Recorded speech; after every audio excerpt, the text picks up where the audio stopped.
بسم اللہ الرحمن الرحیم۔ ایک نو مسلم کی کرامت۔ شیخ عبدالواحد بن زید رحمہ اللہ فرماتے ہیں کہ ایک مرتبہ میں جہاز میں سوار تھا۔ تلاطم امواج سے جہاز ایک جزیرہ میں جا پہنچا۔ اس جزیرہ میں ہم نے دیکھا کہ ایک شخص ایک بت کی پرستش کر رہا ہے۔ ہم نے اس سے دریافت کیا کہ تو کس کی عبادت کرتا ہے؟ اس نے بت کی طرف اشارہ کیا۔ ہم نے کہا یہ تیرا معبود و خالق نہیں بلکہ خود دوسرے کا مخلوق ہے، اور ہمارا معبود وہ ہے جس نے اس سے اور سب چیزوں کو پیدا کیا ہے۔ اس بت پرست نے دریافت کیا، بتاؤ تم کس کی عبادت کرتے ہو؟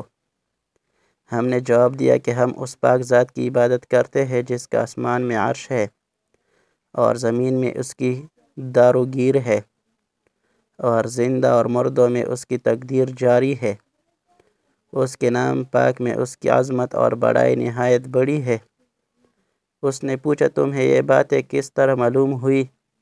ہم نے کہا اس بادشاہ حقیقی نے ہمارے پاس ایک سچے رسول کو بھیجا، ہمیں ہدایت کی۔ پھر اس نے پوچھا کہ وہ رسول کون ہے اور وہ کہاں ہے؟ ہم نے جواب دیا کہ جس کام کے لیے خدا نے انہیں بھیجا تھا، جب وہ پورا کر چکے تو اس نے انہیں اپنے پاس بلا لیا۔ اس نے کہا رسول خدا نے تمہارے پاس اپنی کیا نشانی چھوڑی ہے؟ ہم نے کہا اللہ کی کتاب۔ کہا مجھے دکھاؤ۔ ہم اس کے پاس قرآن شریف لے گئے۔ اس نے کہا میں تو جانتا نہیں، تم پڑھ کر سناؤ۔ ہم نے اس سے ایک سورت پڑھ کر سنائی۔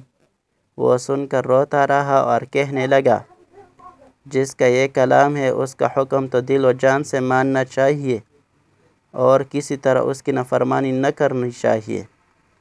پھر وہ مسلمان ہو گیا۔ ہم نے اسے دین کے کچھ احکام اور چند صورتیں سکھائی۔ جب رات ہوئی اور ہم سب اپنے اپنے بچھونوں پر لیٹ رہے، وہ بولا بھائیوں، یہ معبود جس کا تم نے مجھے پتہ اور صفات بتائیں وہ سوتا بھی ہے؟ ہم نے کہا وہ سونے سے پاک ہے، وہ ہمیشہ زندہ قائم ہے۔ اس نے کہا تم کیسے برے بندے ہو کہ تمہارا مولا نہیں سوتا اور تم سوتے ہو۔ اس کی یہ باتیں سن کر ہمیں بڑی حیرت ہوئی۔ مختصر یہ کہ ہم وہاں چند روز رہے۔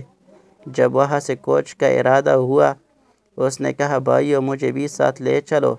ہم نے اسلام قبول کر لیا۔ چلتے چلتے ہم آبادان پہنچے۔ میں نے اپنے یاروں دوستوں سے کہا کہ یہ ابھی مسلمان ہوا ہے، اس کی کچھ مدد کرنی چاہیے۔ ہم سب نے چند درہم جمع کر کے اسے دیے اور کہا کہ اسے اپنے خرچ میں لانا۔ وہ کہنے لگا لا الہ الا اللہ، تم تو عجیب آدمی ہو، تم ہی نے تو مجھے راستہ بتلایا اور خود ہی راہ سے بھٹک گئے۔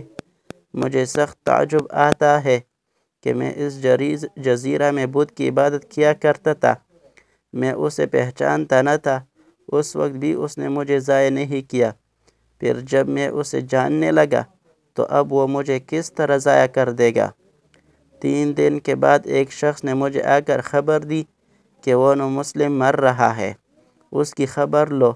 یہ سن کر میں ان کے پاس گیا اور پوچھا کہ تجھے کیا حاجت ہے؟ کہا کچھ نہیں، جس ذات پاک نے تمہیں جزیرہ میں پہنچایا اسی نے میری سب حاجتیں پوری کر دی۔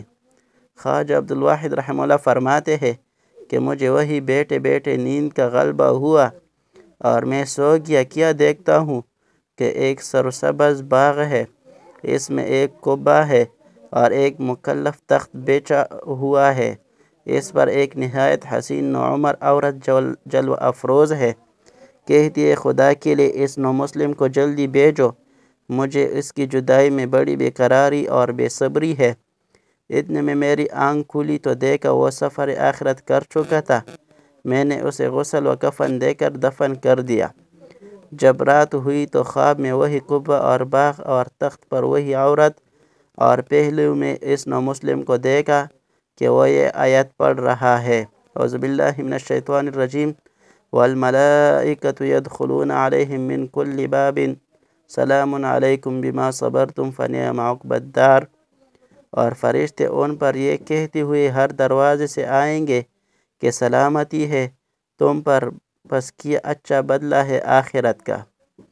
حاصل سچ ہے جب اللہ کی ذات پر صحیح یقین کامل ہو جائے تو دونوں جہانوں کی کامیابیاں مل جائے۔ دعا ہے کہ اللہ تعالی ہم سب کو اس واقعہ سے سبق حاصل کر کے اپنی یقین کو مضبوط کرنے کی توفیق عطا فرمائے۔ آمین یا رب العالمین۔